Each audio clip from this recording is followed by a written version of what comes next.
राज्य की ताकत और एक आम नागरिक के अधिकार, इनके बीच की रेखा कहाँ है? आज हम इसी सवाल को समझने की कोशिश करेंगे, कुछ ताज़ा घटनाओं और कुछ पुराने दस्तावेजों के जरिए। चलिए तह तक चलते हैं। शुरुआत करते हैं एक कहानी से, मोहम्मद जावेद की कहानी। वो एक सोशल एक्टिविस्ट हैं और उनकी एक फेसबुक पोस्ट, बस एक पोस्ट ने उनकी पूरी दुनिया ही पलट कर रख दी। ये शब्द खुद मोहम्मद जावेद के हैं। आप इनमें अफसोस और बेबसी को महसूस कर सकते हैं, है ना? तो चलिए समझते हैं कि आखिर वो इस मोड़ तक पहुंचे कैसे। तो देखिए, हुआ ये कि सब कुछ एक टीवी डिबेट से शुरू हुआ। इसके बाद जावेद ने शांति की अपील करते हुए एक फेसबुक पोस्ट लिखी। फिर क्या था, विरोध प्रदर्शन हुए, और सबसे अजीब बात यह है कि जावेद तो वहां मौजूद भी नहीं थे, फिर भी उन्हें गिरफ्तार कर लिया गया। लेकिन कहानी का सबसे चौंकाने वाला मोड़ तो तब आया जब वो जेल में थे और बाहर उनका घर गिरा दिया गया। तो सवाल उठता है कि भाई, उस फेसबुक पोस्ट में आखिर ऐसा था क्या? बस शांति और सद्भाव बनाए रखने की एक सीधी सी अपील। मतलब यकीन करना भी मुश्किल है कि सिर्फ इस बात पर किसी की जिंदगी में इतना बड़ा तूफान आ सकता है। जरा एक पल के लिए इस मंजर को सोचिए। आप एक जेल की कोठरी में बंद हैं और टीवी पर अपने ही घर को, अपनी यादों को मलबे में बदलते हुए देख रहे हैं। यह दिखाता है कि राज्य की ताकत का एक इंसान पर कितना गहरा और विनाशकारी असर हो सकता है। और बस यही बात हमें इस कहानी के सबसे बड़े सवाल पर ले आती है। क्या शांति की अपील करने वाली एक फेसबुक पोस्ट किसी के मानवाधिकारों को इस तरह कुचलने का कारण बन सकती है? यह कैसे मुमकिन है?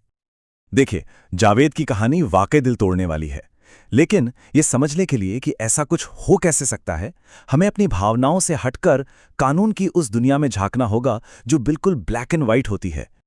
अब जरा इस भाषा को देखिए। काउंटर एफिडेविट, रिजॉइंडर एफिडेविट, 4 हफ्ते, 2 हफ्ते, यहां इमोशंस के लिए कोई जगह नहीं है। ये एक बिल्कुल अलग दुनिया है जो सिर्फ तारीखों और कागजी कार्रवाई पर चलती है, जावेद के दर्द से कोसों दूर। अच्छा, आज जो ताकत हम देख रहे हैं उसे समझने के लिए ना हमें थोड़ा पीछे जाना होगा, जड़ों तक।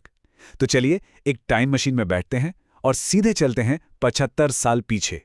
साल था 1948, भारत की आज़ादी के ठीक बाद का दौर। ये जो दस्तावेज आप देख रहे हैं, ये आज़ाद भारत के बिल्कुल शुरुआती दिनों की कहानी कहता है। सोचिए, एक नया देश जो अपनी जमीन पर कानून और व्यवस्था बनाने की कोशिश कर रहा है। तो आखिर ये रक्षक दल था क्या? आसान भाषा में समझें तो यह सरकार की बनाई हुई एक फोर्स थी।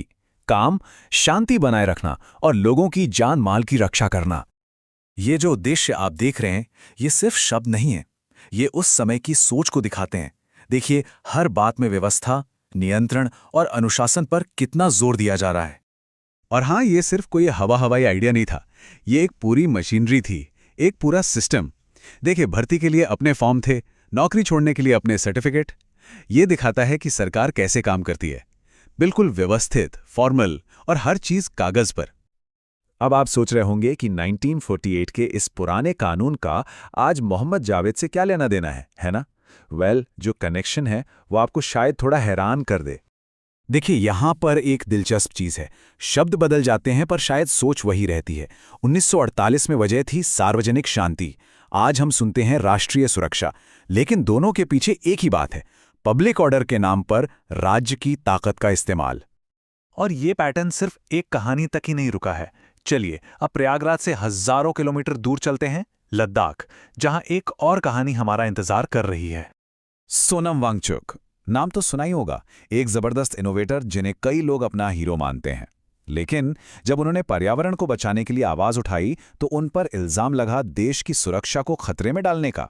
और कमाल की बात देखिए, जेल में भी उन्होंने अपना काम जारी रखा, पढ़ाना, रिसर्च करना।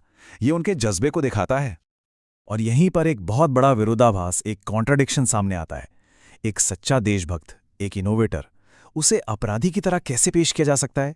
ये सवाल हमें सोचने पर मजबूर करता है कि आखिर राज्य अपनी ताकत का इस्तेमाल कैसे कर रहा है। तो जावेद की इमोशनल कहानी से लेकर कानून की सूखी दुनिया और फिर वांगचुक के केस तक, अब तक हमने राज्य और नागरिक के बीच का एक बहुत ही उलझा हुआ और तनाव भरा रिश्ता देखा है।